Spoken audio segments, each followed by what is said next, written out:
Before I open it up to the board, I do believe that Peter Calves has words that he wanted to say. Yes, thank you. Thank you, Chair McPherson. As I said last time, I work for Niche Engineering, and so as a company policy, whenever something comes before board, that Niche has worked on, I will have to recuse myself. So thank you, Chair McPherson, and thank you, everyone, and that will be my only comment on this matter. Bye. Thank you, Peter. Before I open it up to the board, I wanted to bring it back to the city and just ask if the department head for transportation engineer is on this evening, just to give us a little bit more insight of the city's stance on the parking waiver, or if Danielle or Director Hunt wanted to give any information or any insight there. Madam Chair, I don't think that Director Blake was able to join us tonight. I have not gotten any written formal comments, but I was in a meeting where he attended yesterday with some of the Tufts project team. So I don't want to speak on his behalf until I see those comments. Okay, I just only because I know that tonight is heavily based on the transportation presentation and questions that's going to surround it. We've seen that, I've seen actually evidence, in my opinion, that it's going to have a nominal increase in trips, even using a conservative manual. But I am not an expert in transportation, so I can't satisfy the public's questions on that. In saying that, I will open up to the board if there's any other questions at this point before opening it up to the public. Ari Fishman. Thank you, Madam Chair, and thank you to the applicants for the presentation. I am curious if you can speak more about the concerns that the public brought at the last meeting about the significant shadowing that your own study found would affect quite a large number of streets. I was hoping from the introductory slide that you would speak more about that, but it wasn't addressed. I am have heard significant concerns, and I'm imagining how I would feel if I suddenly started being in the dark at 2 p.m. during the winter instead of at 4 p.m. And that seems like something that we should continue talking about. So I'd love to hear some more from the applicants about any options to decrease the impact on the neighborhood. Thank you. Thank you, Ari. Yeah, we, a lot of the trees that we have added and the other features that we have added are meant to mitigate some of the additional shadows caused by the building. And also, that is why we came up with this community fund to best determine how to support those neighbors that are impacted by the shadows. I will say we looked at reducing the height of the building. And what we determined is that eliminating a floor or two off the building did not have a significant impact on the shadows. But for every floor we took off, that's 60 more students that are, living in the neighborhoods. So we wanted to make sure we got that point across. The other thing I would emphasize is that the allowable zoning in the area, which the city has set forth, is 12 stories. And so we intentionally shaved off, 2 stories before even proposing the building. So we're doing our best to satisfy 2 things, which is maximizing the amount of students that are living on campus, and bring together a project that's good. If there's any other members of the team that want to speak to this, please just raise your hand. If I can add to that, Madam Chair. Yes. Patrick Gallagher with Goulston and Stores on behalf of the applicant. And Ari, thank you for bringing up the fact that we did not raise shadows, and I understand how that might seem conspicuous on our part. And I think the reason for not spending time on that today is we're trying to work, and obviously on a compressed time frame with the holiday last week, but we're trying to work toward getting more information that we can specifically share with the neighbors who are affected and with the board. We're hoping to have more conversations on this between today and our next hearing on December 18th. We felt like we just wouldn't have been in a position tonight to present new information. But I want to assure the board that this is something we're spending a lot of time internally looking at and trying to figure out how do we address these concerns, which we understand are very real concerns of the neighbors. Thank you. Adam Behrens? Hi there. Apologies if you covered this in the last meeting. I don't fully remember, but I think there was an astute comment from one of the members of the public, just more broadly that the Tufts campus is a large campus, and there's additional sites to try to spread out construction or housing. Where it wouldn't necessarily need to be concentrated sort of in a 10-story tall building. But my question was just a little bit more to kind of wrap my head around, like how much of the kind of student housing shortage does this particular building solve? And so, just in terms of the students that don't have housing, is that like 1,000 students or 2,000 students? And so you're kind of biting off the 670 of them. And then I'm not too familiar with some of the master planning around Tufts, but is there then additional dorms and housing that Tufts will kind of need other sites for over the next 5 years or 10 years in order to kind of meet that shortfall? Or do you think about this project really as like, hey, this is going to substantially bite off that shortage and really address kind of the immediate or midterm needs? Adam, that's an excellent question. And to answer the specifics that you mentioned, we have approximately 2,000 students that live off campus. So this project will house 677 of them on campus. So that addresses about a third of the students living on campus. But to your larger question, we're not done there. We are renovating Blakely Hall, which is also on the Medford side of the campus. That will be an additional 120 beds for undergraduate students. We also have a project in Medford called COHO, which stands for Community Housing. And we're adding buildings to that. Those are kind of smaller scale dorms, but together they help us add up to a dorm. And there are other sites on the Somerville side of the campus, for example, that we are currently looking at and evaluating for additional housing.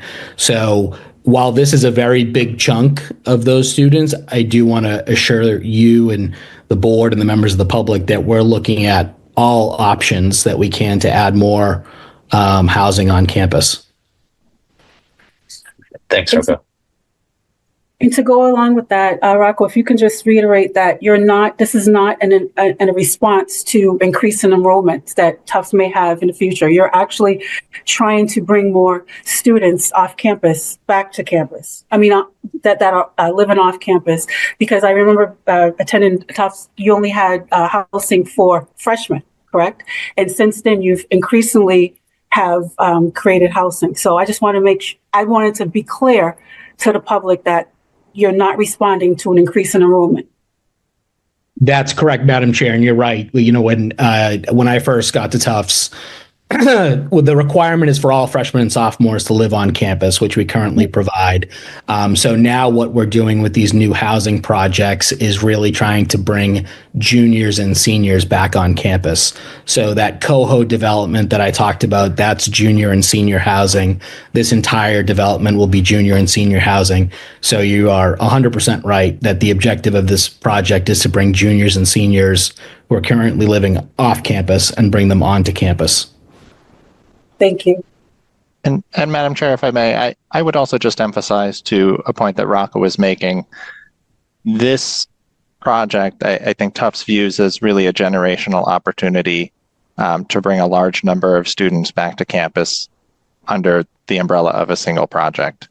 And whereas to hit that number of 670 students in smaller projects, you'd be talking about a larger number of projects, potentially, extending and impacting far more areas than this single project site. So understanding and not to minimize any concerns around the size of this project, but I think the size is also an opportunity that Tufts would not have from doing smaller discrete projects to bring a significant number of juniors and seniors back to campus. Thank you very much.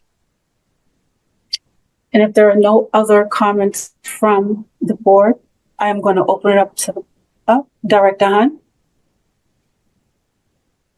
Madam Chair, I sort of wanted to put this in that interim between public comments and the board comments. So I did want to acknowledge that Mayor Brianna met with residents. She sent a letter to the president of Tufts. She met with Tufts as well, sent a letter to the president of Tufts, and they did respond to this evening with a letter along with sort of listing out what they feel are the benefits to the community, including mentioning this $500,000 community fund, which is the first that she or the staff had heard this idea. And I let her know very briefly that the letter is there, but we had city events all evening and she hasn't had a chance to actually review the letter or any of that yet, to provide sort of her response to it. But I did want people to know that those are out there. There were some ideas that we had about how to respond to some of the resident concerns. I have reservations about a fund, just to be clear, that the city cannot receive money and distribute it back or directly, like we couldn't do work on somebody's house or private property or give money to a resident if the city received it. That would literally be illegal. So we could only do sidewalks and traffic calming with money. So I just wanted to sort of put that sort of framing. If there was a fund that Tufts administered or some other third party, there would be significantly more flexibility with money like that. And I just want everybody to be clear on how what's allowed and not allowed.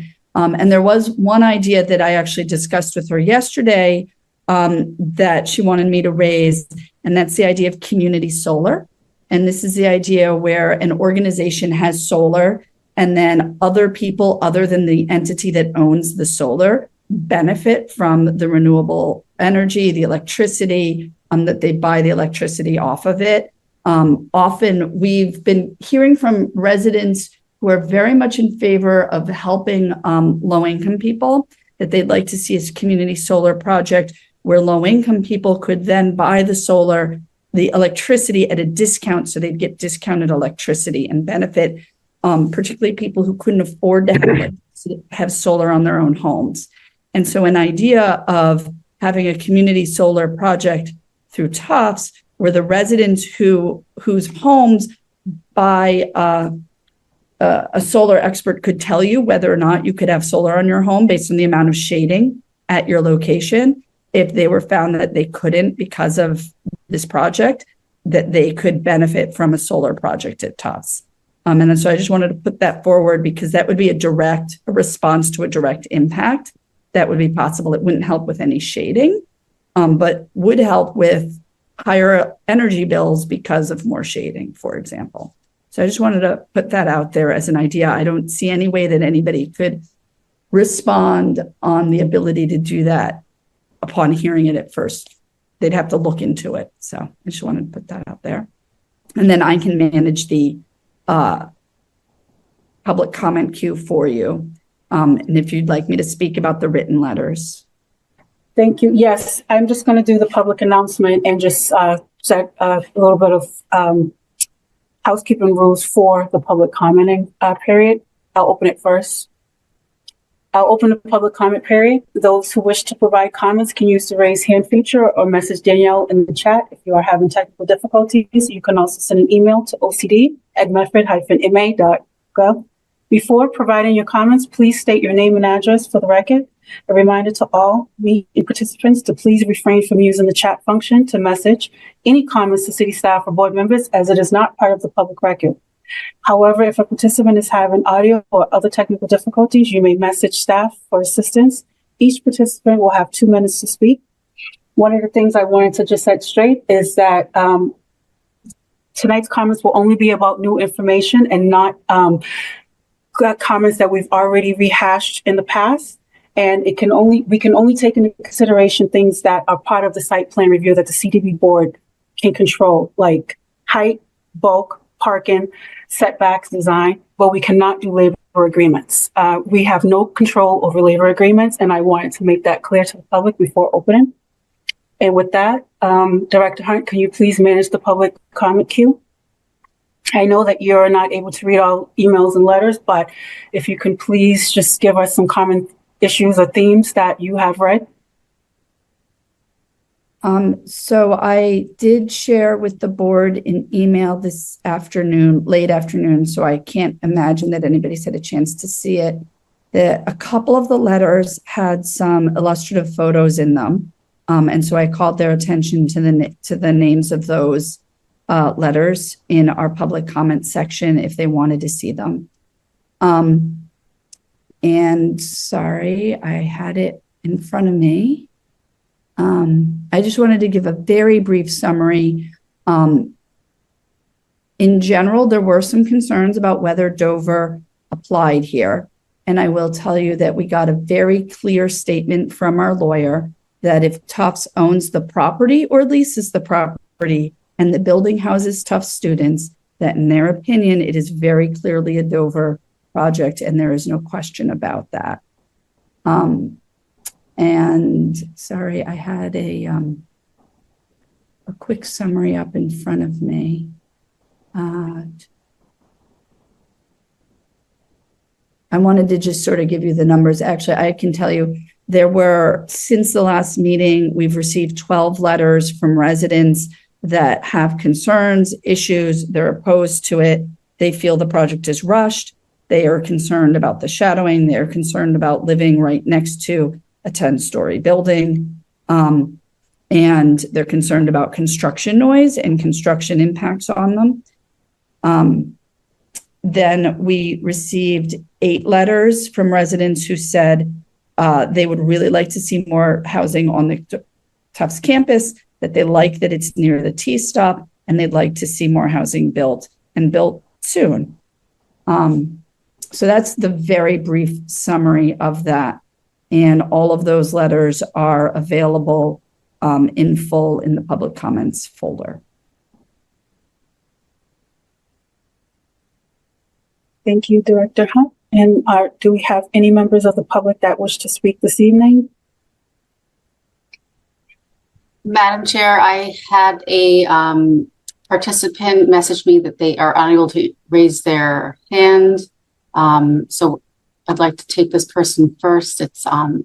Birdie is the screen name. I will unmute this individual. Oh, hi. Yes, it's Amy again. For some reason, I'm on my phone, so it's really hard to get to the features, and I didn't see that option listed. I spoke earlier tonight. This is Amy Burness. I'm at 138 Burgett Avenue. I was on the call 2 weeks ago, so thank you for the new information tonight. interesting piece. I didn't realize we were in a zone that allows 12 stories on top of a hill, on top of a community with 1-story buildings. So contrasting that by 93, you're putting the bigger buildings, the zone over there for Mystic or the earlier topic tonight. And yet in a residential area, clearly residential, we're allowed to have buildings that are 12 stories. So I think that zoning should have been looked at a long time ago and fixed. The parking, I just hope, I assume that we're in a parking permit zone now on our street. So hopefully that excludes anyone on Tufts campus so that our street doesn't become an easy parking for the building that'll be like one street over. And I guess my third comment is around the fund. So I don't know. None of us like 10 stories towering over us. It doesn't seem like any of that was addressed. I don't know at what point the shadow would make sense or why a building couldn't be somewhere else.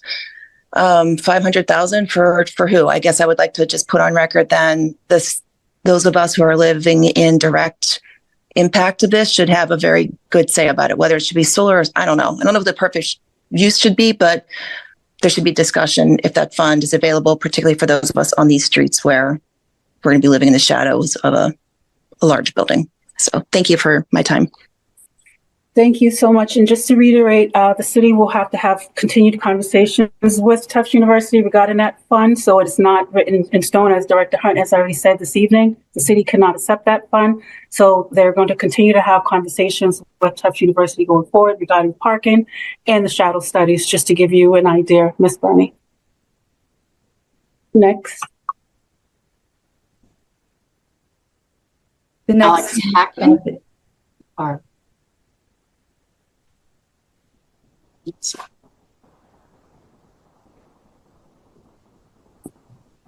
Okay, there we go. Hi, everybody. Alex Hackman, 71 Human Avenue. Thank you for the presentation tonight and the information.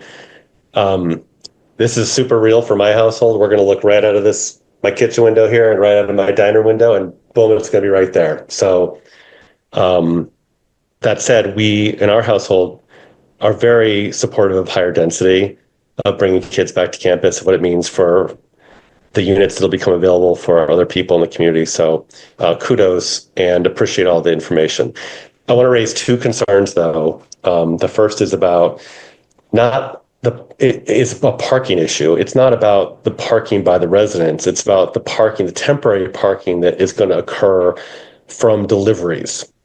We walk around Tufts campus every other day. We bike down this street regularly, and we know that delivery drivers park in the bike lanes, interrupt traffic, and we see this in the new Cummings building, which is right over here too. Despite claims that this wouldn't happen, people are picking up their cup of coffee, blocking bike traffic there. So I really want us to avoid making a pinch point here, where this whole stretch is going to be redeveloped. And I think if we mess this up, if we don't consider those kind of temporary drop-offs right, we could regret it. So I just hope we can really think about not the residential parking, but the intense drop-offs. We know younger kids order a lot of stuff, including single cups of coffee early in the morning. That's what I see get dropped off. So I'd like that to be thought through.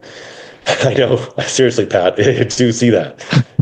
The other thing I'd like to say is we are going to fall into the shadow space here. We just invested tens of thousands of dollars to solar, and we're fortunate to do that. We also bought heat pumps. We're really concerned about sustainability. And in the wintertime, losing those precious couple hours in the afternoon is a big deal. The trees are going to help.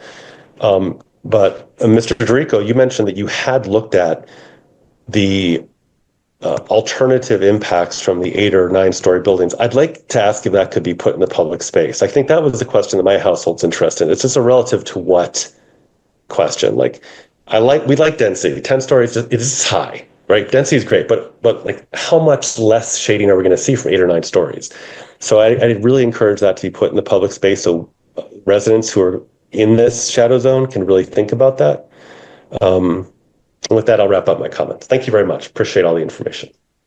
Thank you, Mr. Hackman. We're going to take all public comments before asking Tufts to respond to the questions they feel are necessary.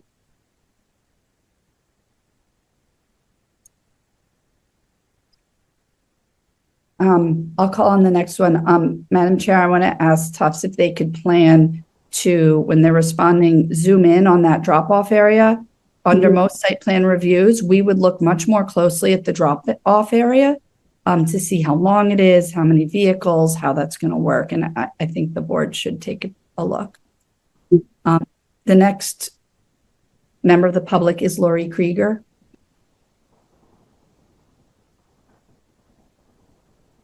Hi, everyone.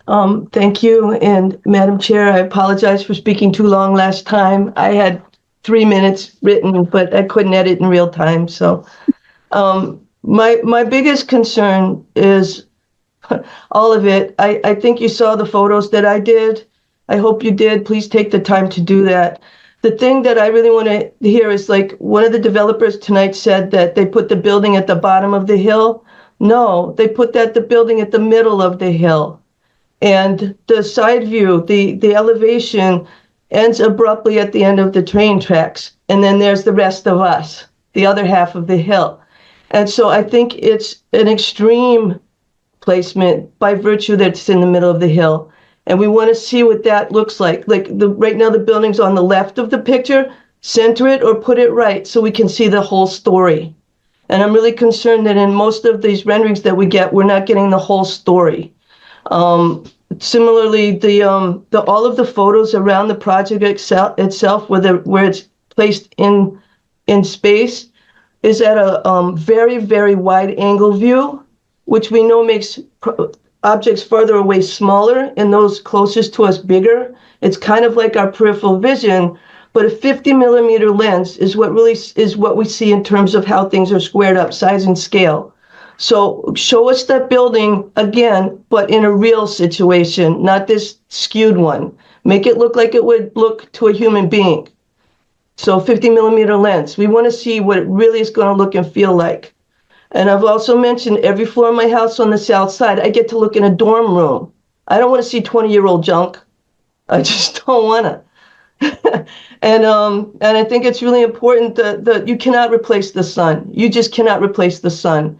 If it has to be 5 stories, 6 stories, or 7 stories, so we can live our lives, our lives have already been upended for the good, for the train, for the T, for the Cummings Center.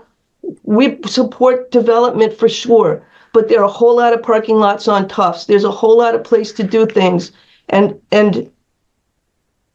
please. Don't steal our sun. Thank you. Thank you, Ms. Krieger. The next resident is Judith Weinstock. Hi.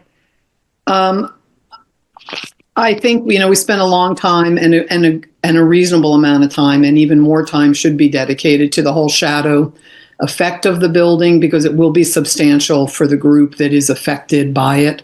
Who have probably some of them previously affected by the Cummings Center as well. What I've not heard tonight at all are the effects of the light emissions from the 10-story building, which will have as dramatic an effect on the neighborhood as shadow, except that the light effect won't occur until the sun has set.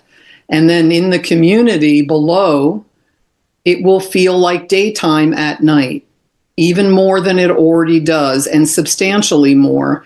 And it has not been addressed. It certainly hasn't been addressed in a way that mitigates the problem. Planting trees is a lovely idea, but they're never going to grow high enough, because they both can't and won't, to mitigate the light emissions from that building. So I really do think that the board needs to be looking very carefully, not just at what happens with shade and noise, but what happens with light emissions at 3:30 in the afternoon all winter long, when all the lights in the building over there will turn on, and students will not turn them off at night because they're up at night. They're studying at night. So I would really impress on the board that more really needs to be heard from the developer about how they're going to manage those light emissions, and curtains inside the student rooms aren't going to cut it. The students will not close their blinds. And so Lori's concern about having to look into 300 dorm rooms and see most of what's going on is probably not at all unfounded. So I would like to hear a lot more about that, as well as the board continues their, due diligence looking at the project. Thank you. Thank you, Ms. Weinstock. I am assuming, Mr. Gallagher, when you spoke earlier about the not being prepared to speak further on a response to the public for the solar, are you also preparing to speak further to the public on the light emissions?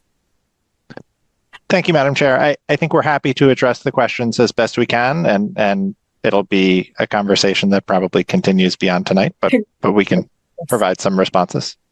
Thank you very much. The next resident is Laura Jasinski. Hi, everybody. My name's Laura Jasinski. I live at 65 Burgett Ave, and appreciate the additional information today. And I think maybe echoing certainly what some of my neighbors have said, appreciate that we're making some progress in terms of mitigation, but just as a voice saying, I would still not trade the sunlight for the additional funds, but I think we're getting closer to having conversations, but just would be another voice in saying that sunlight is invaluable. So we're really trying to look at massing of the building, the different shadow studies. Are there other ways to help reduce or mitigate some of the loss of sunlight? I do also want to say I like hearing things like looking at community solar, things that are directly addressing the concerns that we're sharing. And so I guess my questions, or would ask the board to continue to ask these questions, are twofold. One would be, what is the process going to be to continue this conversation so that there's accountability in terms of how we either allocate those funds or continue to talk about mitigation after this process is over. So I would appeal to the board members to ask that, and would ask that to Tufts directly. And then the second is, what are the policy changes that Tufts can make that are not going to be, a wholesale solution, but are you going to require juniors to live on campus? Are you going to require seniors to live on campus? Because I think the intentions of providing more housing in the neighborhood and affordable housing are great, but there has to be more than put a building up and they will come, I think. And so I'm curious if Tufts can also speak to how they're going to make policy changes, how you can make policy changes about some of the lighting issues that have come up as well. It's not going to solve every problem all the time, because we are talking about individuals and 20-something-year-olds, but I think that can also be a part of the solution, and would like to continue to hear more about that from Tufts as well. Thank you. Thank you, Ms. Jasinski. And I just wanted to reiterate to the public that as far as the board, within our powers, actually, we have to do reasonable regulations that can actually mitigate what's reasonable to mitigate adverse impacts of waiving the requirements that the actual proponent's looking for. So we'll continue to have those conversations, but we're very limited in what we can ask the proponent to do. Again, we're happy that the proponent is having these conversations with the continued conversations with the public, and hopefully we will get to a point where the public will be a lot more happier with the end result, but there's only so much the board can do.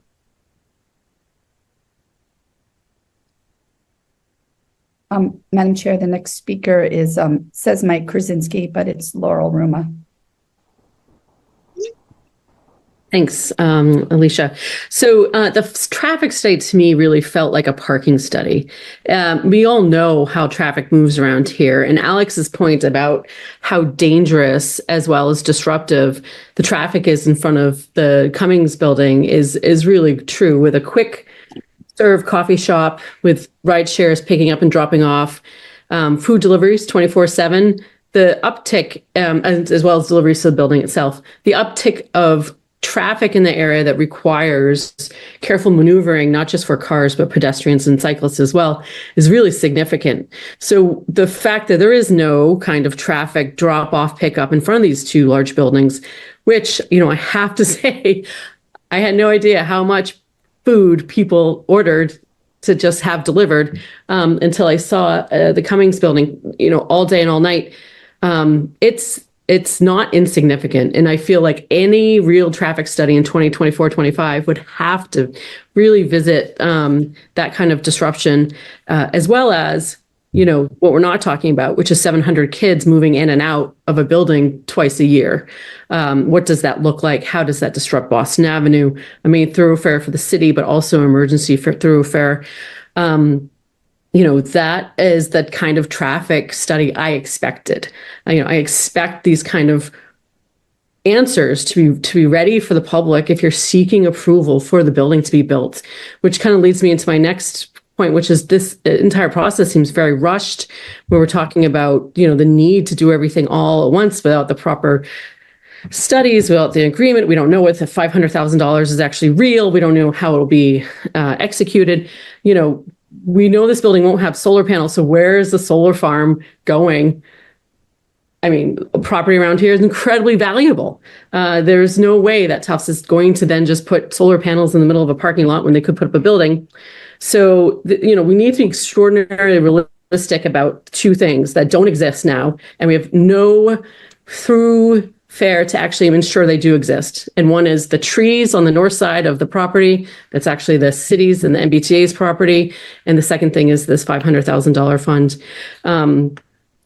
These are things that the neighbors will, keep on keeping on about. But for example, when Tufts is building the cogeneration plant, the power plant that's also on Boston Avenue, if you don't know, this is the view. It's a cogeneration plant. It's a massive cogeneration plant, so a massive power plant, a massive parking garage, and now it'll be two massive dorm buildings. So basically from the middle of the hill, as Lori says, you're looking at an entire wall of utilities and functional buildings for Tufts. When that was being built, we asked. 4 minutes left. I just wanted to let you know. 4 seconds. Okay. Yeah, but the point is, let's be realistic about what Tufts actually wants to do with this money. Understood. Thank you. The next speaker is JFD8. Please provide your name for the record. Hi, sure. My name is John Dillon. I live at 11 Knollwood Road. I did also want to chime in on this. Feels like a small version of a Apple presentation with Steve Jobs, announcing something at the last minute. But I'm here to talk about the shadows, because yesterday I was in Stearns Field and it was a very clear day. I have sent photos to this. I took a photo of the sun as it was getting ready to go down just over Hillside House, the dorms where this building would be in front of. At 3:13, most of the field was still very much in sunlight, bathed in it. At 20 minutes later, the sun disappeared already. It was 3:43 p.m., a half an hour before sunset, which was 4:13. It's going to be 4:15 by the time of the winter solstice. So we're talking about a 2-minute difference. By that time, almost the entire field was in shade. It wasn't clouds. It's just that the sun just, took a little dip over the house. That was at 3:43 p.m. I know it's 2 weeks before the solstice, roughly. But when I look at the map of what what Tufts had posted, let's just say it took a very much sunnier view of the available sunlight around there, because it has only a tiny sliver of the field that is in shadow, and that's at 4:15 p.m. on the solstice. Can you explain the discrepancy? And, does it call into question that shadow? Say, how accurate is it? Thank you. Thank you very much. Madam Chair, the next speaker is Stephen Lucez. Oh, hi, Steve. Huh? Try that again. Can you hear me? Yes, thank you. Hello, everyone. My name is Stephen Luce, and I live at 44 Woodbine Road. Thanks for your time tonight. I have just 5 items, some concerns and some statements. First concern, traffic.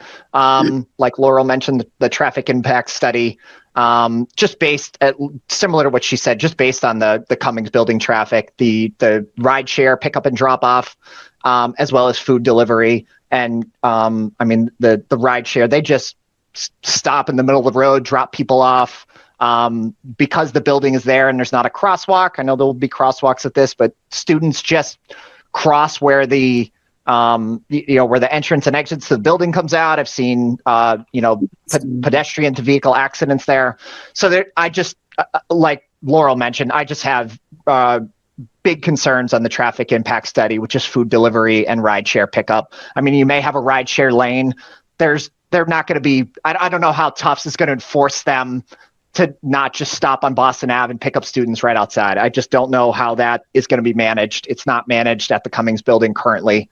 It's just a free-for-all over there. In addition, there'll be a restaurant, at least proposed. You know, I've yet to see a good restaurant that doesn't generate some vehicular traffic, even if it's just for food pickup to external customers, never mind, again, that ride share dropping off. And then, kind of another statement on traffic. Tufts mentioned this project being a corridor to Boston Ave, and that just sounds, whether it's people traffic crossing the street quite a bit, or again more vehicular traffic. I just further concerns there on that intersection being busier. The Canyon effect was mentioned on the Mystic Ave project. And again, like Laurel mentioned, you've got the power station, you've got the large parking garage, and now you're going to have this massive building. That seems like that Canyon effect is going to be something real, and it's just going to extend further down. Fourth item. So the basis for this project is a shortfall of on-campus housing for students. And to me, this isn't an accident. I mean, Tufts over the past 2 decades has just continued to increase enrollment. So there's been some intention there. So I don't know what, maybe I've missed it. I haven't heard guidance from Tufts on like what future enrollment is going to look like. In 10 years, if they just continue to increase enrollment, we're going to be in the same boat here and not really solve the problem. Fifth and last point, the moving of the power lines being contingent upon the approval of the MBTA and them being able to put up more trees sounds like a lot of red tape. I'm just wondering how that impacts this project timeline. Will it move forward regardless? If that doesn't get approved, what happens? Will there just be more trees? Are we going to wait for MBTA approval for this project to culminate, to finalize plans? And then actually, I said lastly, I have one more thing, was a comment made at the end of the presentation by Pat Gallagher about looking to address the on-campus housing in one big project. This timeline is so rushed. That's an interesting question, but I don't think we'll know that. I think it's an interesting question if other small projects sprinkled throughout campus would be more beneficial. I don't know that. It's interesting. The alternative to a 10-story building seems to be pretty attractive, to have much smaller units sprinkled throughout campus than this one big thing shoved in a residential area. Thank you for your time. That's all I have. Thank you. The next speaker is Scott Saitaki. Hello, I'm Scott Saitaki, 131 Burke Ave. And yeah, I'll be in the shadow in the afternoons in the wintertime. So it would be wonderful if it could be shorter. Or put somewhere else. The other thing I would mention, if we do have to have it, you talked about community solar.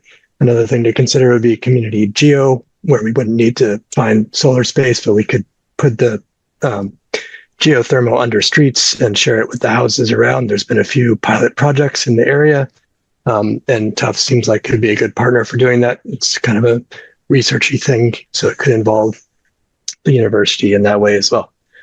That's it for me. Thank you. Thank you. Speaker is Jeremy Martin. Good evening, everyone. Jeremy Martin, 65 Burgett Avenue.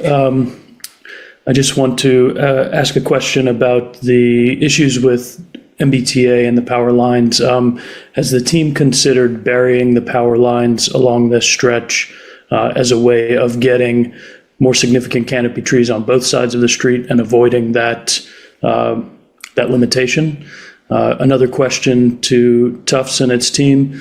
What is your solution? What is your offering if you are denied those trees or the ability to plant those trees? What are you providing to the community to help mitigate that building? And then lastly, I'll reiterate the comment that we've seen a lot of great things in the presentations or improvements. We've heard a lot about how the team is working to address our comments. We have yet to see that in a formal plan, a formal site plan. And until that is submitted to this board, those statements are just presentation, and the project should not be approved based on a presentation. It should be approved based on an actual submittal. So please do not vote to approve this until you get the real information in front of you. Thank you. The next speaker is Lisa DiMatteo. Good evening, everyone. Lisa DiMatteo, 138 Brookings Street. Lots of really good comments have been made this evening. I'll make just a few points. I want to highlight the rushed nature of this. Somewhere earlier in the presentation, someone from the Tufts group mentioned this has been 6 months of conversations. And I could have been under a rock for part of this, but I only remember the first public presentation happening at the end of September. And that was way less than 6 months ago. I will underline what's been said about approving a plan based on a real plan versus the lots of ideas that are out there, but no real assurances. And I guess I'll share a little annoyance about Tufts' presentation of kind of like this one-sided story. I get that this is good for Tufts and good for Tufts students, and I'm not against this project at all, but I feel like we're overlooked, literally overlooked. And I don't know what you do with $500K, because I don't know that you can put a price on the cost of somebody's mental health with decreased sunlight and increased evening light. That's all. Thank you. Thank you. The next speaker is Janie Talarita.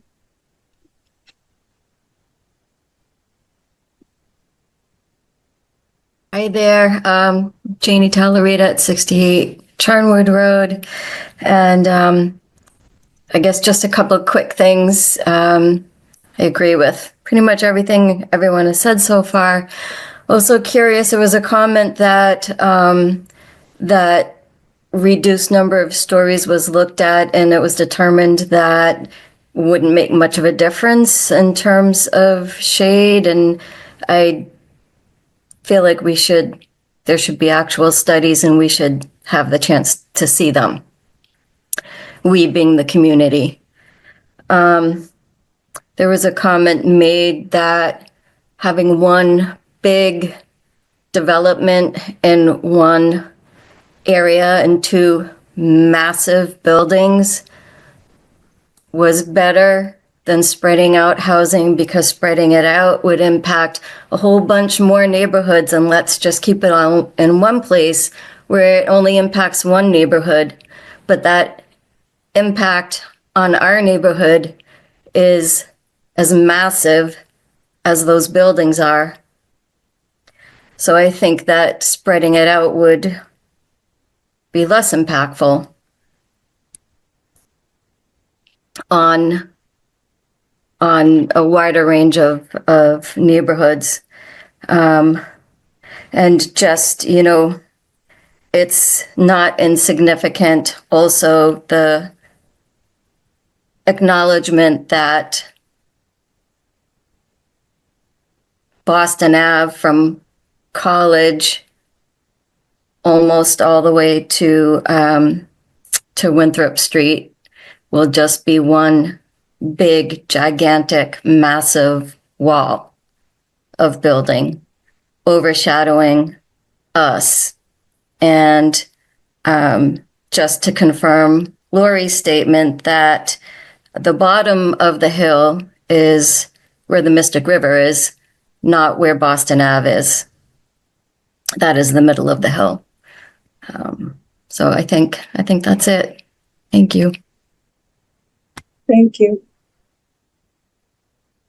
The next speaker is Kelly and Claire Rhodes. Thank you so much. My name is Kelly Rhodes. I'm representing myself and my wife, Claire Rhodes, at 83 Charnwood Road, corner of Charnwood and Brookings, one of the most affected abutters to this situation and project. I firstly just want to say a thank you to our mayor for hearing our concerns, listening to our neighbors, and then taking action to communicate to Tufts to be able to advocate on our behalf. I think that was huge advocacy on her part, and we really appreciate that. I also want to thank Ari for speaking up on behalf of the neighbors that were saying they were having major issues with the shadows and addressing that as a board member, and Alicia for also representing us as neighbors and being very clear with what was being communicated from Tufts to the neighbors at large.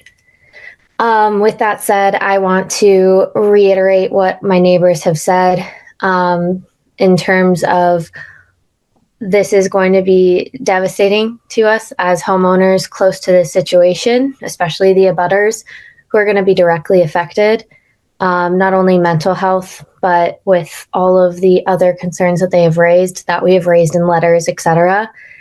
I also wanted to say that I believe Rocco talked about that trees were going to help mitigate the shade somehow. I was confused how that worked, so I'd love to hear that as well. And I also wanted to know the environmental impact of what they're proposing with the trees to try to mitigate some of the light emissions, etc. What environmental impact that will have with our neighborhood. And as many people have said, this is seemingly rushed, especially because we're not getting any of the data or reporting that Tufts is identifying. And the neighborhood would like to see all documents and full transparency. Thank you so much. Thank you. Madam Chair, Elizabeth Vale is the last speaker.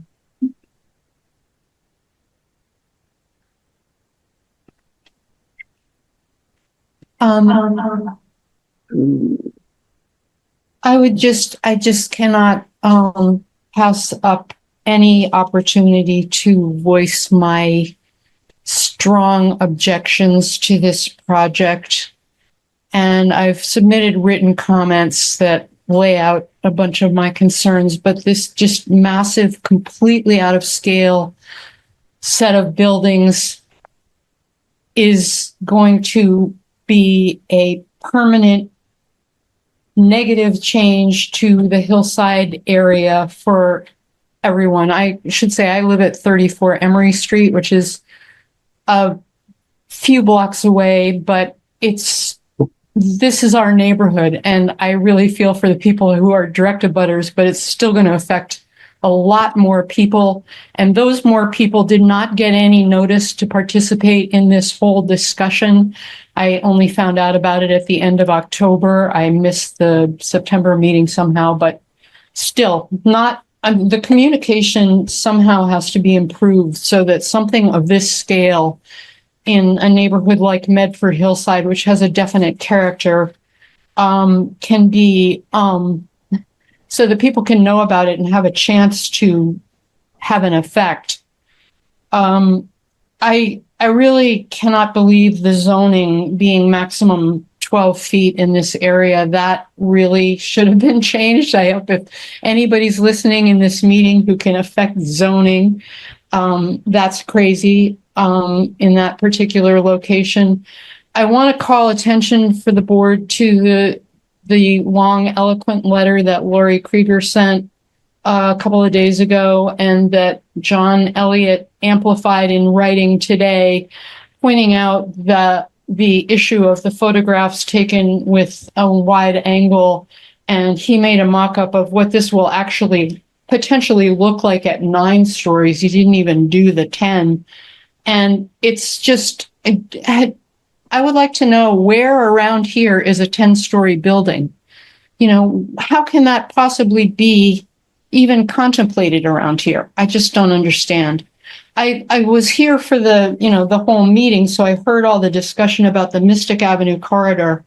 And I thought there was a lot more sensitivity there, which is a more industrial commercial area, about the canyon effect and stepping back buildings and stuff like that. I don't hear any of that here. I don't know why. And I guess that's all I have to say. I would scream, but I don't want to hurt your ears. So that's it.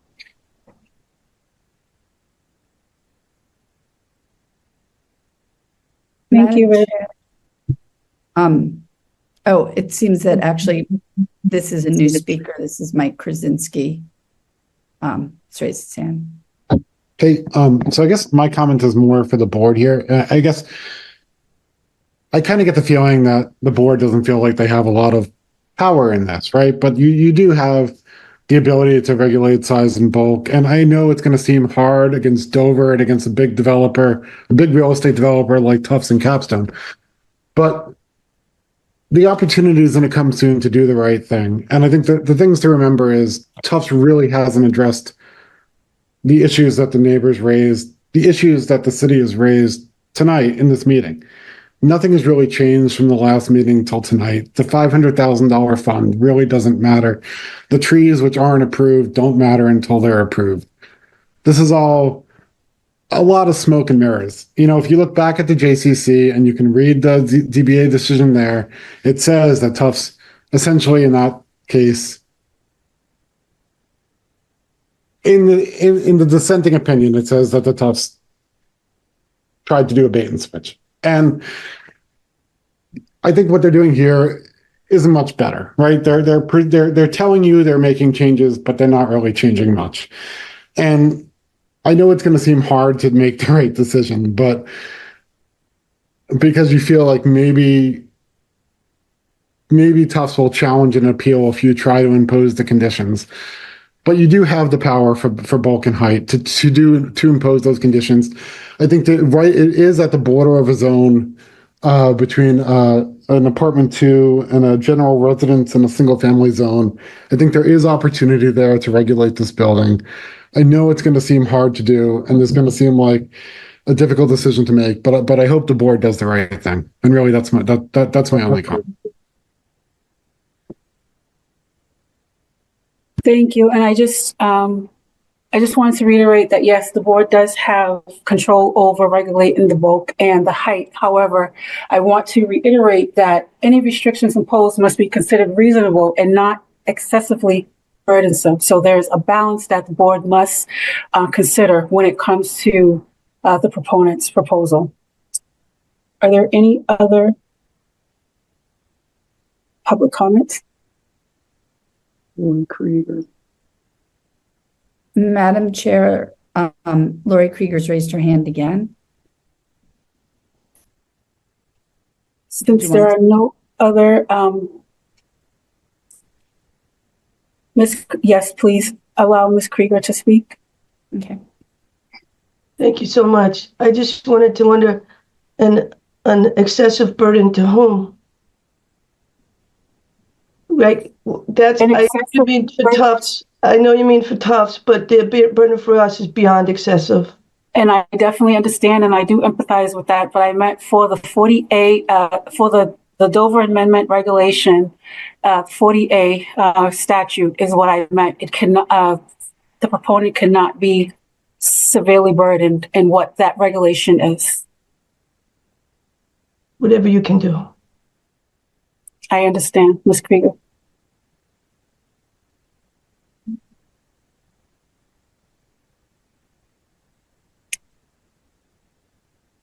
Seeing no other comments, I'm going to close the public comment period. I am just making sure that there's no other public comments. And I will open it up to the board to ask any additional questions or provide requests for more information that may be necessary for us to deliberate or for us to better understand, to help out the public and their understanding. But I also want to make sure that we understand that there's only 2 questions before the board that we can handle, and that's, does this use qualify as a protected educational use under the Dover Amendment? And we have already been given legal counsel that yes, it does. 2, what are reasonable regulations that should apply to this project? Should the requested relief from parking requirements and relevant dimensional standards be granted? And also, what are the conditions of approval that are needed to mitigate any adverse impacts of waiver requirements? It is of my opinion that we don't have enough information, although we don't have that information from the parking engineer, and neither do we have the information that Mr. Gallagher has expressed. So with that being said, before I go ahead to make a motion to continue to a date certain, again, I wanted to bring it back to the board, but also I was negligent in not allowing Tufts to answer questions that have arisen this evening. So I want to, before the board makes any other comments, Mr. DeRico, if you want to provide a summary to any of the questions that you have heard this evening or concerns. No. Thank you, Madam Chair. I appreciate the opportunity to speak again. I just want to emphasize that we do hear the concerns of the neighbors, and they are very important to us. And we have made significant changes to the project to try to make it a better project for everyone involved. This is truly a generational opportunity for us to provide more on-campus housing, but we want to do it in a responsible way, and we've tried to add all the features that folks have mentioned at community meetings, department head meetings, community development board meetings into the project, and those are some of the slides we showed you today. We are happy to provide you with additional information. We'll continue to do that. There is a drop-off pickup zone that we showed in our plans, so we are cognizant of that issue, and we did include that in our plans. I wanted to be clear about that. I know there are other areas of the city that lack it, and that's why we included it in our project. We are going to have another community meeting. It's going to be, before the next board meeting on December 18th. So we will do everything we can to get the word out about that as quickly as possible, but also with the understanding that we need to put the meeting together quickly. And we'll be happy to share additional information at that meeting. And everything that we've talked about, we've submitted to this board. And if there's anything additional that's asked of us tonight, we'll submit more of it. So we're being as clear and open and transparent as we can. And I want to give Pat Gallagher the opportunity to talk as well, in case I missed anything. Thanks, Rocco. And Madam Chair, if I may, you had asked a specific question, whether we could talk about or respond to a concern about light and light spillage. There were also several questions on the drop-off pickup. I think the Elkus Manfredi team can probably address all of those questions, and so we'll actually turn to them, and then I think afterwards we can also quickly respond to a couple of the questions that were more traffic specific, and so maybe after the Elkus team, if I could ask Jeff Bandini to respond, and I don't want there to be a misperception about the traffic study that we had provided. We didn't present on the entire study tonight, just in the interest of time, but the entire study has been submitted and is available to the board.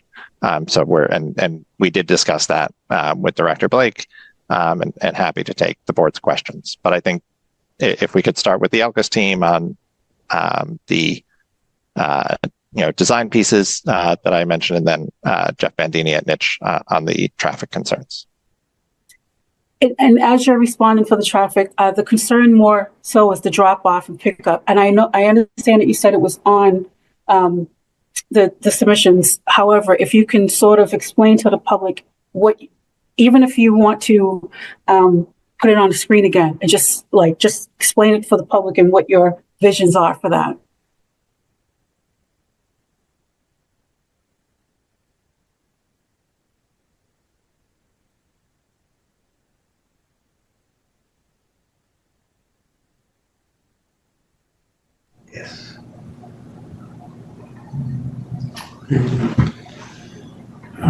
Oops, sorry. You can see on this plan, I should have pointed it out when we were on this plan, there are 2 dedicated parking spaces here between the 2 buildings that are dedicated for pickup and drop off.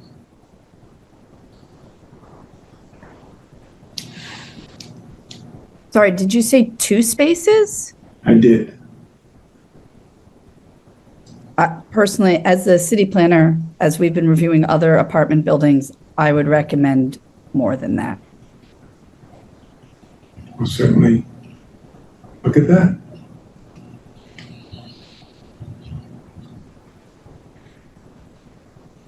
And David, are we able to speak to, I think there have been some questions around how the light is going to be kind of viewed through the windows and what the light fixtures are going to be like. I know that was something that we spoke about a bit at the last meeting, but are you able just to quickly give an overview of that? I think especially compared with some of the existing buildings that are going to be have been up on the hill for much longer, and just talking about the quality of the windows and the types of lighting in the new buildings as compared with what's there today. Yeah, I was going to say exactly what you just said, Patrick. I think the best thing is to look at existing buildings that face existing residential buildings that face the neighborhood today.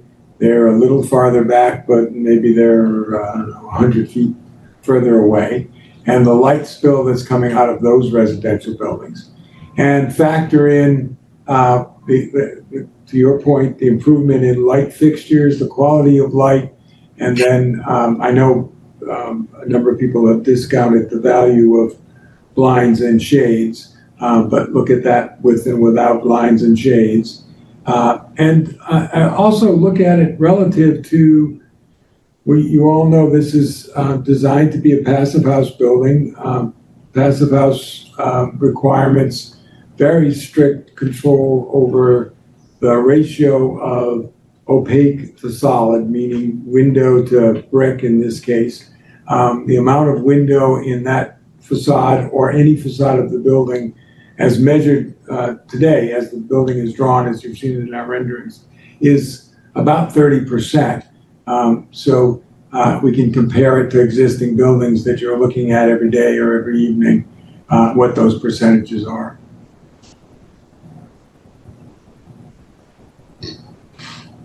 I'll add one more thing since nobody jumped in there.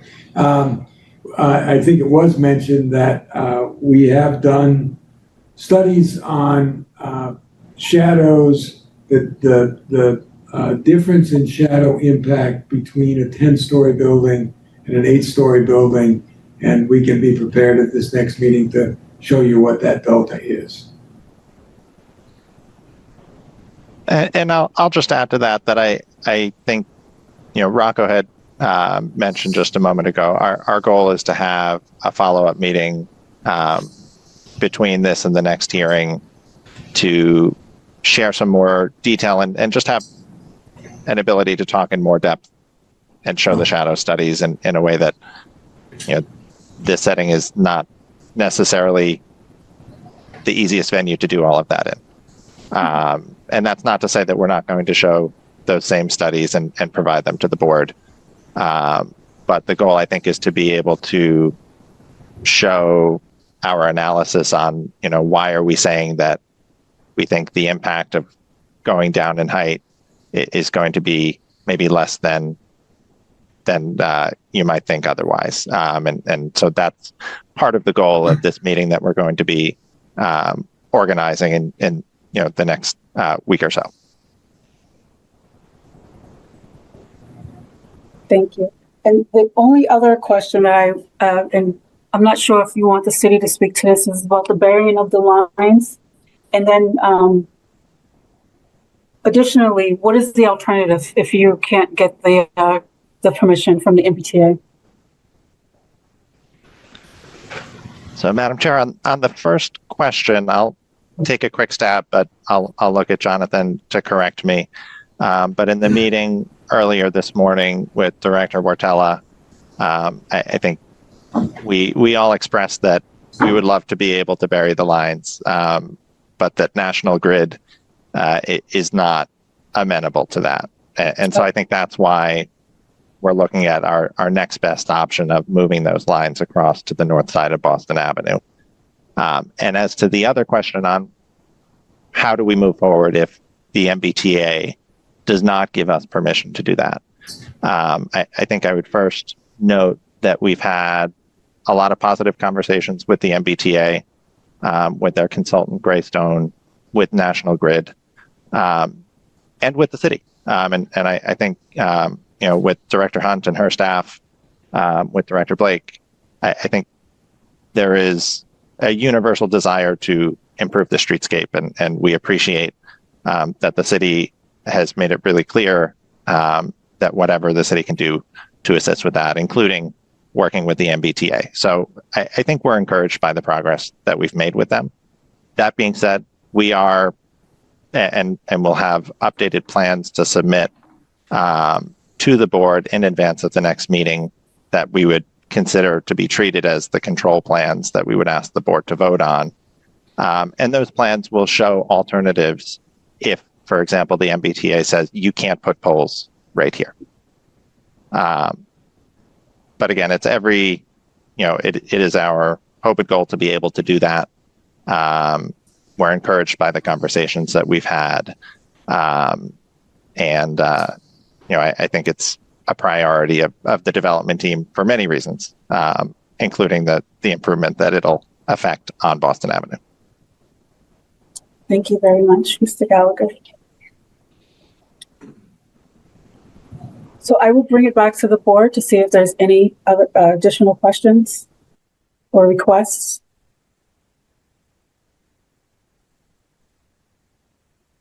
I know that earlier Adam Behrens. I had just a specific question just to try to understand the height of the 10 stories. I think in the last week's presentation, there was, I think it's slide 14, a comparison of it's 107 feet, and the buildings drawn were like Hallowell Hall, I think, just and North Hill Road. But just so that I can also just better understand kind of, looking at the dormitory right now behind it, that's a 6-story dorm. It would just be helpful to understand the height relative to the immediate building behind it, sort of from that baseline of the street, just to know, because I think the way that you presented it was, 10 stories really isn't 10 stories. The first floor is kind of dug into the hill.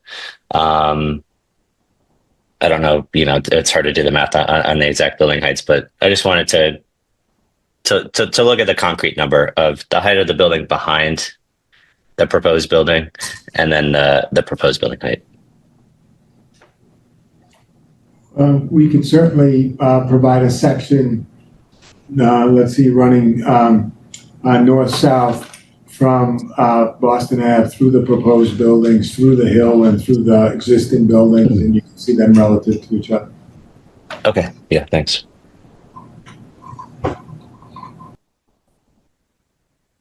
Ben Lavalley. Thank you, Madam Chair. I appreciate the comments on the power lines and the options there and the discussion with the MBTA. I think there's been a number of questions about the topic of power infrastructure. And while it may not be something that we can require, I think the public would benefit from some documentation, some comprehensive documentation on the electrical power needs of these buildings, how those will be supplied. Does the grid infrastructure in the neighborhood support it? Is there additional? I just think some general artifacts related to the power requirements of these large structures that will be fully electric, if I remember correctly. I think that would be useful information. Thank you very much. And Ari Fishman. Thank you. And thank you to the applicants for your answers. I wanted to kind of share my thinking after those presentations and share some concrete questions that I would love to hear answers to, probably not today, but at our next meeting. I will be certainly voting to continue to further discussion. First, I look forward to hearing the mayor's response to your response, and urge you to continue working closely with City Hall and taking very seriously the strong advocacy of the community. I also am interested in this $500,000 proposal. It sounds like that is brand new to the city.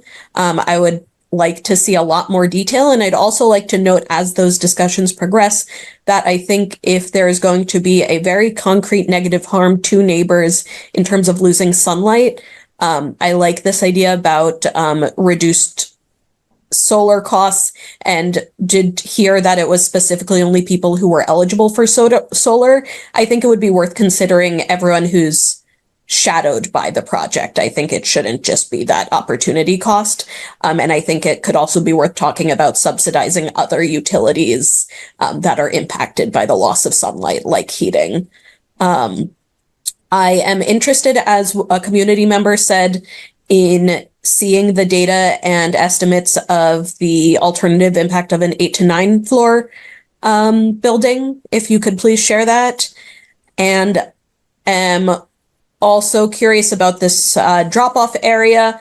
I agree with Alicia that 2 spots is not enough given the size of the development and the prodigious interests of undergraduates in takeout and delivery. And I also am curious if Tufts can commit to strict enforcement of parking violations, for example, with TUPD, if they can somehow cooperate with parking enforcement. I don't know if that's possible, but seems worth discussing. And I did kind of, my final thing is that I would love to hear a continued significant discussion of the nighttime light emissions. I know we've kind of talked a lot about the daytime and evening shadow. I feel like there should be a technical solution in terms of like external window coverings that would block sunlight going out, but would allow it to come in. That seems like a thing that exists. I'm not an expert in that field, but I want to love this project. I'm a huge proponent of density. I think it's near transit. I think students should live on campus. There's a lot about this that I really want to support. And what I'd love to see more from the applicant is working with the community to make this a win-win, and to kind of take very seriously these concrete harms to immediate neighbors. And I look forward to finding a mutually agreeable solution.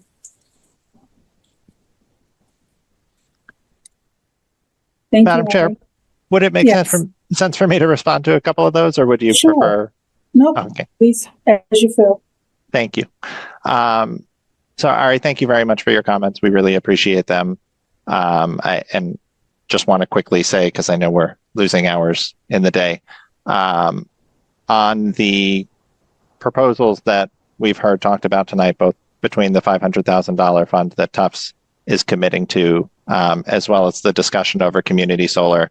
I think I just want to recognize that a lot of this is we're having these conversations in real time. And as soon as we can provide more information on our thought process, we're going to share that with the neighbors. And we hear the concerns that that's not a fund that the city could administer. But I certainly think that we can get to a point where everyone in the neighborhood will be comfortable that that is a real commitment. And we're standing here in a public setting telling you that we are firmly committed to that. I think on the question of community solar, I would be remiss if I didn't bring up that it's something we need to look at. And I think, it is a very intriguing idea with a lot of complexities. And so I just want to put that in the category of things that we will absolutely look at and take back to our team and talk through if that's something that would be feasible. So I just wanted to respond to those couple of items, but thank you for your comments, and we'll certainly take all of them back and follow up with the board and the community on them. Thank you very much. Vice Chair Emily Hederman. Thank you, Chair McPherson. First, just want to say I echo the comments of Council Member Fishman. It was outstanding, and I think they did a really good job of kind of summarizing the community feedback and sticking within the bounds of what we can do as a community development board. So huge thanks, and I saw some applause from other attendees. So just want to pass that to you, Ari. This might be a silly request, but in future iterations of the shadow study, would it be possible to use colors that are not so close to each other for the net new shadow and the existing shadow? Right now it's like a periwinkle and a gray. And I, don't have the youngest eyes, but I'd like to think that, there could be a better way to kind of show that difference, since shadow does seem to be such a challenging topic for this building. And I think it would do a lot in terms of communication transparency to differentiate between those two colors. And, I know that a lot of those colors are industry standards, but just make it really clear, like, hey, what's there already, what's new, just to help improve communication there. And that's all I have. Thank you, Chair. Thank you so much. Adam Behrens, did you have another comment? Yeah, I had another comment. One thing that would be helpful for me, and I think maybe for transparency with the community and the process, is there a way for us to get the opinion, kind of a deeper dive from our legal counsel for the city on the Dover amendment, the type of restrictions that can be placed on something like height? It seems like the biggest concern is around height. The second biggest concern is around traffic, not necessarily parking. And it would just be helpful to understand ways in which the Medford in the past has applied restrictions to Dover projects, and what the justification requirements are for that, and so the biggest justification requirement, it feels like in this case, is, the impact to the surrounding houses and community with regard to shadow and light.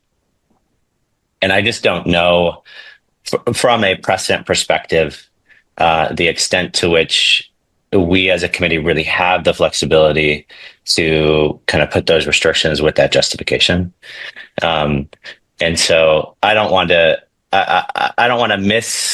assume that our hands are tied, or misassume that we kind of have to go down a specific path without getting a little bit of that work done from our side. And I think it would benefit the community to sort of be able to see that, to just understand a little bit better.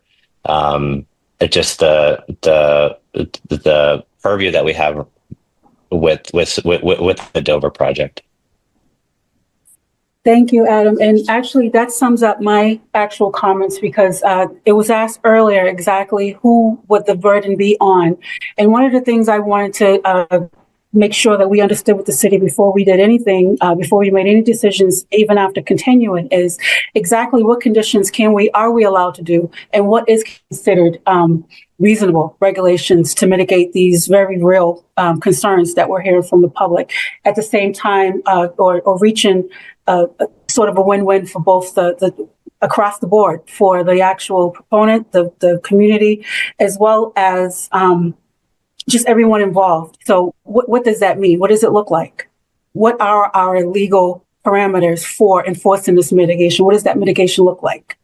How much does TUF has to do, and how much are we allowed to enforce them?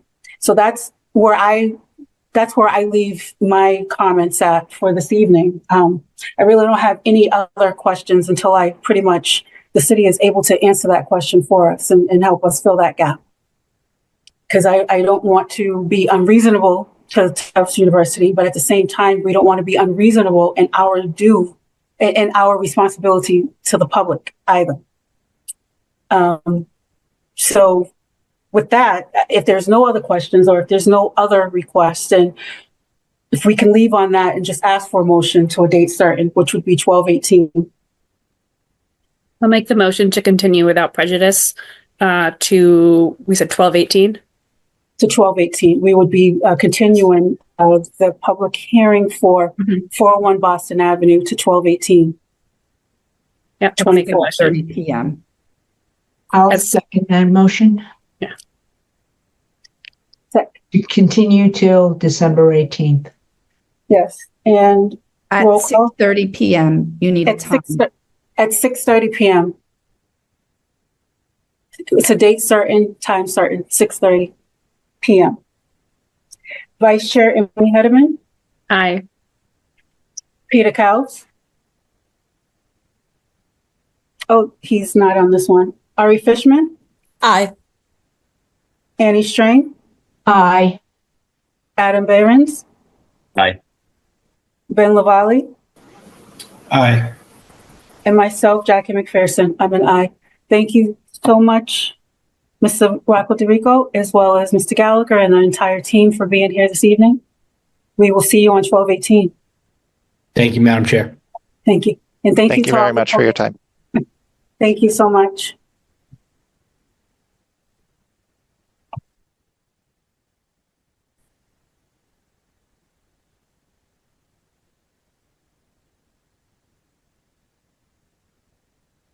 Well, our next item, it's 9:14.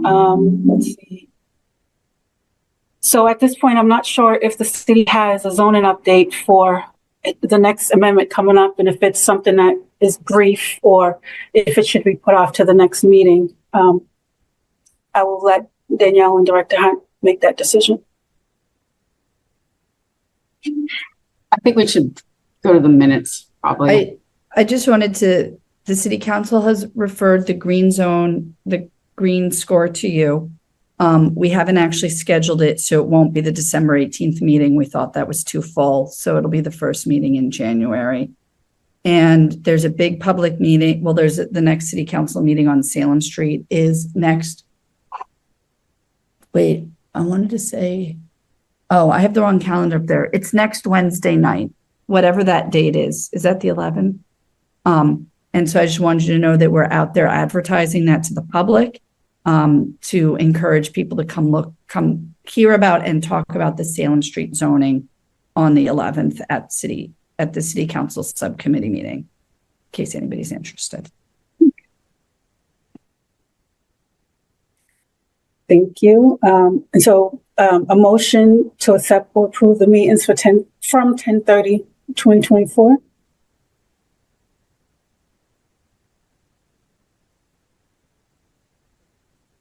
I so move.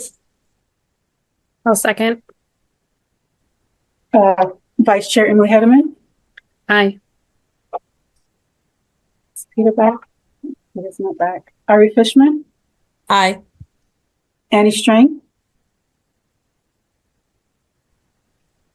Is Annie? You know, Oh, she might have dropped because of the Yeah. thinking that the meeting ended. I think we may need to reach out to board members and let them know that to follow the agenda, because I think this is the second week that we've lost her. Adam Behrens, Aye. Glenn Lavalley, Aye. and myself, Jackie McPherson. I'm an aye. And now a roll call vote to adjourn. We need to make a motion, or we just go right A into it? motion. Sorry. I need a motion first before I can do the roll call vote. Sorry. I jumped ahead. I'll make a motion to adjourn. I'll second. Vice Chair Emily Hederman, Aye. Ari Fishman, Aye.